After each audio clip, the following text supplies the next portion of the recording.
We're going to be talking today a bit about the Long March through the Institutions. I'm sure it's something with which you're all familiar. It's a phrase that originates with the West German Marxist activist Rudi Dutschke, but I think in some ways takes its most impressive form, unfortunately, in the United States. What I'd like to do is back up a little bit and explain why the United States was vulnerable for this kind of maneuver, this kind of strategy. And to talk a bit about the capture of state institutions from the 1960s to the present, the emergence of a new left-wing bureaucratic morality in the United States, and then perhaps suggest, in some ways, what can be done about it.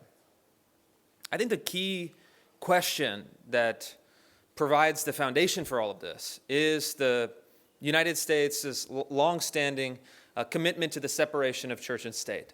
So this is part of our history. It's part of our founding generation, a very basic core tenet of our form of government. And the idea at the time, which was developed by predominantly English philosophers and then adopted in the United States during and after the Revolution, was that a solution to the religious wars that had ravaged Europe for centuries prior to this time was to have a strict separation of the church and the state, or the civil society and the government.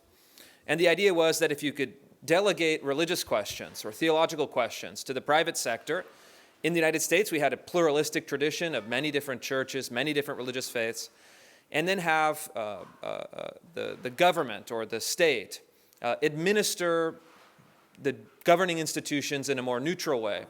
And you also had a common moral consensus that was able to downplay some of those doctrinal conflicts. You could solve what is called the theological political problem. And in a lot of ways, this worked quite brilliantly and very successfully. But the problem is that this scheme of government, this form of governing, had three presuppositions. It presupposed a limited government, the idea that the government should be small and limit itself to only securing the basic liberties of the people. It presupposed a robust civil society. This is something that the United States has always had. Even observers like Alexis de Tocqueville saw that Americans were kind of born organizers and collaborators and very much had these very strong networks of non-governmental institutions. And then the third thing was it presupposed a basic consensus on Christian morality or Christian ethics. To say, well, more or less, all of the people of the time had the same basic Christian ethical framework, and then we can delegate the more kind of doctrinal or more kind of Catholic and Protestant or different Protestant sects. We can let them kind of have debates, friendly debates off to the side in private society. The problem is that all three of these conditions have now been eclipsed. All of the presuppositions that made this form of government possible, made it very successful, I think no longer apply. So first, conservatives in the United States have had a 100-year campaign starting, in the 1930s to reduce the size of government. But with kind of a blip in World War II, this campaign has failed for the entire span of the century. As a percentage of GDP, the United States government now spends about 45% of all of its economic output as government expenditure. And so I think, I looked it up actually before this presentation, and I saw in Hungary, I think it's around 48%. So not a whole lot of difference. And it's actually now in the United States higher as a percentage of GDP than in communist China. So it's kind of a very strange thing where you have theoretically the most capitalist country has a larger state sector than theoretically the most communist country in the world. Second, civil society in the United States has been in free fall for decades. Scholars on left and right are in agreement on this. You have someone like Harvard's Robert Putnam or the American Enterprise Institute scholar Charles Murray, who's on the right. They've documented the dissolution of America's social fabric. Family, community, faith organizations, civic participation have all collapsed. And since the 1960s and Lyndon Johnson's Great Society programs and War on Poverty programs, they've been replaced by the state management of society. So the state is trying to serve the function of the family, the church, and then the civic organization. Third, the left has moved away from the consensus, the moral consensus, and actually gone in direct opposition to a generalized Christian moral consensus. The left-wing theories of race, sex, and power have maintained that all existing social structures are forms of oppression. They've, in some ways, inverted the Christian moral ethic and replaced a conception of justice with a materialist conception of social justice, and then said that in order to realize this, we have to smash all of the institutions, whether it's the kind of heteronormativity, the kind of heterosexual sexual ideal, or the two-parent family, which is also considered a mark of oppression, or religion itself, which is, in a Marxist kind of view, an impediment to social justice, an impediment to revolution. And so what did this do? It created, I think, in some ways, a moral void, where you have this very unstable social structure. You have a large state bureaucracy, a weak civil society, collapse of a moral consensus, and because of the separation of church and state, a prohibition that was increased in its level of restrictiveness over time that took away Christian morality altogether from the public square, to the point where even if you run a private company in the United States, you can't put a Bible verse on your paycheck. That's a violation of people's civil rights. It's gotten to the point where any kind of expression of Christian faith in the public square is really forbidden. So the left sees this as a great opportunity. Their expression, their kind of moral ideology, their theory of revolution is explicitly secular, and therefore not restricted in any way by the separation of church and state. And they're not opposed to a large state bureaucracy or actually running a large state bureaucracy according to their ideology. So they had one problem, however. Their ideology was not popular at the time in the United States. Ideology is not popular today either. But the strategy they devised was quite ingenious. They said that we're going to go on a long march to the institutions. This is, of course, an allusion to Mao Zedong's long march in China during the Communist Revolution. And the strategy was fairly simple. They realized that the route to power was not through democratic participation. They knew that if they put their ideas up for a vote that they would lose. They actually did lose to Richard Nixon in 1968 and again to Richard Nixon in 1972 resoundingly.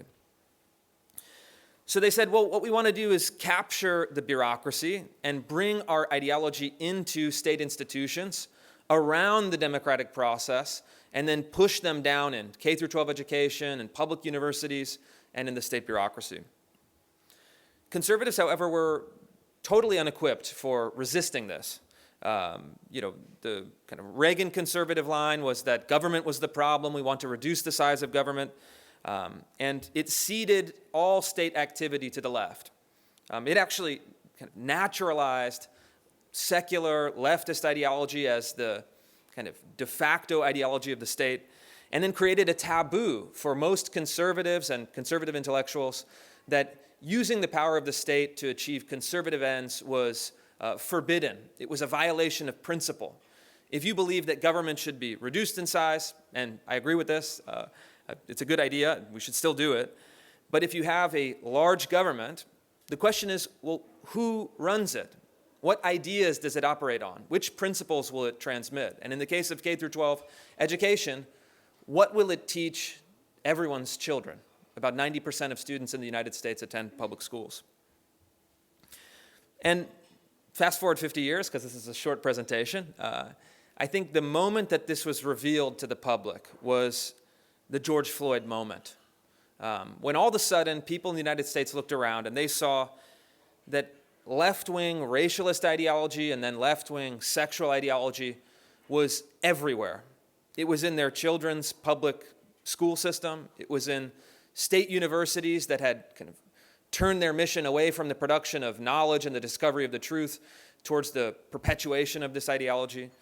It was in the federal government. I did a series of reports on even defense contractors, people who build the American kind of munitions capacity and drones and aircraft carriers and F-35s. they've adopted this as their in-house ideology, their HR departments. And I think that the American public said, well, what happened? I thought, I didn't vote for this. I didn't want this. I didn't know this was happening. And all of a sudden, every institution in the country had really lined up in one voice. We support BLM. We support critical race theory. We support radical gender ideology. And then you saw over the last 3 years, you saw this kind of morph. You saw a transformation of this ideology. Again, this comes from the 1960s radical tradition. It was, at that time, explicitly Marxist-Leninist, explicitly revolutionary, explicitly violent, and advocated for the full-scale overturning of American society. You're not going to get that when it's coming from the Treasury Department or Lockheed Martin or your child's public elementary school. That kind of rhetoric is not going to be tenable. So what they did is they translated those revolutionary principles into bureaucratic language. And so we see, in a sense, the emergence of a bureaucratic morality that has really animated all of America's public institutions in the absence of any countervailing pressure. You see a rationalization of revolutionary ideology. You see its absorption into the institutions, first in the state institutions, then laterally in private institutions. And I think one way of looking at it is this new cohort sees itself as what Hegel thought of as a universal class, a kind of all-knowing and a class of administrators that operates on universal principles in the best interests of society, but in a way superior to the democratic will of the people. The bureaucracy knows best. The HR manager that brings in this ideology sets the tone and sets the culture for everyone else in a more mundane way. And they believe that this is really in the universal good. And so this bureaucratic ideology, which takes the form of diversity, equity, and inclusion, you may have heard this phrase. The acronym is DEI. And any Latin speakers in the room? If you know DEI in Latin, Dei, is God. And I don't think that that's necessarily by accident. I think that they look at this bureaucratic ideology as a total replacement for God, meaning the kind of organic social institutions, meaning the kind of the sex binary as part of creation between male and female, and then, of course, replacing Christian moral ethic with a new secular revolutionary moral ethic. And so, to close, the question is, for conservatives, well, what can be done about this? We can't simply give up. We can't simply submit. We know that we have a democratic majority. We know that if you ask the people, do you want this? They would say no. But we're stuck with this problem of the state. We're stuck with this problem of, in a way, a structural disadvantage for conservative beliefs, and then a philosophical kind of self-blindness or self-blinding that says, well, conservatives, we can't touch the state. We can't use the state. That is a taboo. I would argue that actually it's time for American conservatives to begin, in some sense, to make peace with the state. We've tried for 100 years to reduce the size of the state, and it's never worked for a full century, coming up on, almost half of the United States' existence. A little shy, but we'll get there. And I think that what I take, though, is as a governing principle for this, or a guiding principle, rather, for this campaign, is to look back to the founding fathers of the United States. And look, they believed in limited government, absolutely. And again, I share that. I think we should do all we can to reduce the size of the state. But they also believed in statesmanship. They also believed that the government had to stand for some principles. They believed that it needed to protect the liberty of the people and secure their rights. And they didn't believe in a kind of libertarian fantasy of a world beyond a state or a world without a state, or a, what I think famously the American anti-tax activist Grover Norquist said. He wants the government to be so small you could drown it in a bathtub. I don't think that George Washington would have said that. And I think we also need to reapprise the line of separation between church and state, or between the moral system and the governing system. while I think that it's part of our heritage, part of our history, I think it's an important principle to uphold. I think we need to have a more rational line of approach so that it is not as restrictive as it's been interpreted in recent Supreme Court decisions. And I think we might see some changes there. And another kind of small-scale example of this is in many states in the last 2 years, state governments have adopted universal school choice. And so what that means is that parents can take their kids out of the public school system. They can take typically $7,000 or $8,000 per year per child of state money, and then take it to any schooling institution of their choice, including religious schools, Catholic schools, Christian schools, Jewish schools, Muslim schools, any school. And I think these are common sense solutions that will do a couple things. One is that they'll reduce the size of the state over time. Every child that exits the public school system and goes to a private option is going to be slowly reducing the dominance or the monopoly of the state government. It decentralizes power. It actually takes power away from the bureaucracy and gives it to families.